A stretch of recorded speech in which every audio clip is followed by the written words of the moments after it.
Can I speak to that? And this is a Reagan thing. Part of why I get irritated by this whole thing is that, yes, the Tea Party, everything's great, but you know what? Y'all should have been out there before. Because everybody that's got a job in government is because you voted them in. So to blame the Republicans or the Democrats, we the people can vote. If you didn't show up, if you didn't get active in your primaries, then don't bitch about what's in Washington because it's on you. You voted for it. Now it's great to come out and everybody, you know, I get confused. I'm on Facebook. I have 5,000 friends. You know, I get confused because of the name calling.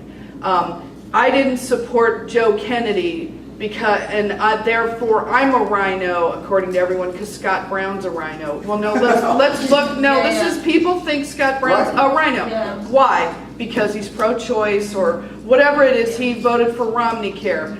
Yeah. I do care that you vote R because there's no other choice. Because if we don't take back the Senate and the House, then we're done. We should leave. But your job, as Ronald Reagan said, is to vet your candidates in your primaries. That's your job. That's right.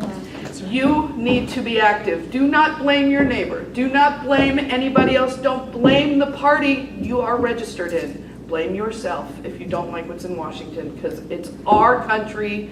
We were asleep. This happened on our watch, happened on my watch. I'm the first one to say I never voted in a presidential election until 2008. I'm embarrassed, I'm ashamed, it'll never happen again. I've voted every time they've sent me somewhere to show up. Even in that thing where 25% of the voters showed up, I was at 5:30 in the morning standing there. I'll never do it again.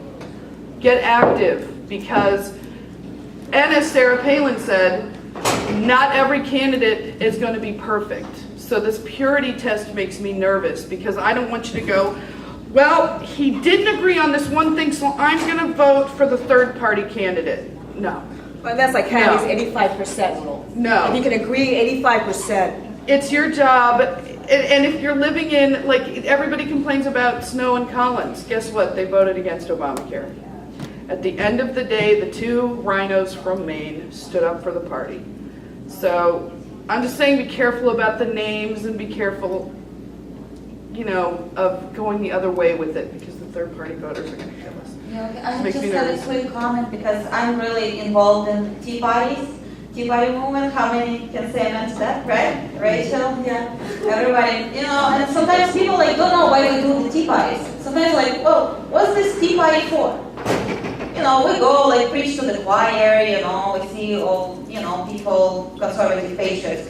But you know, when you're on the street and you see people passing, you know, and they see somebody speaks up, they have the guts to go, you know, make the sign with their own money, not sponsored by SEIU, right? Our own $10, and they see they're really depressed. They know, wow, you know, we're going like to the road, you know, down the socialist road, and they see people on the street, and we really encourage them. You know, we do for the sake of other people. Why? Because we want people to speak up. A lot of people, that's what John mentioned, oh, I'm not this kind of person, you know, I'm just like, want to keep quiet. Because, yeah, they intimidate you. People are afraid. So what we want to do is right now to encourage people to speak up. You don't have to be aggressive, you don't have, but just put a stone in their shoe.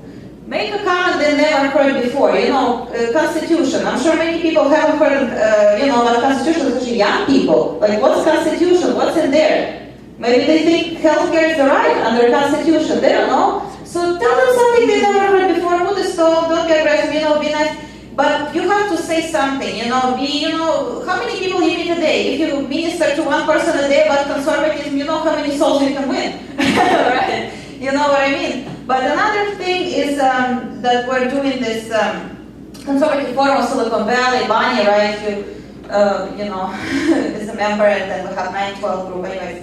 So we're doing this called Campus Liberty Movement, where we go to campuses and we try to partner with our existing organizations, like Republicans and conservatives clubs on campuses, where we can encourage them, you know, to like get a group grow, go outside, you know, maybe tell people, like, make a quick quiz, you know, like, what do you think, you know, does government encourage, you know, economic growth, big government, or discourage? Each specific issues question, you know, just talk to people, and many people, you'd be surprised, they're conservative, just like John did a video in Oakland. Yeah. These people who say, I like Obama, but they're actually conservative once you get down to these issues. So it will, you know, we can win many people people like this, once we start educating them. Yeah, because people are brainwashed, so that's another point, yeah.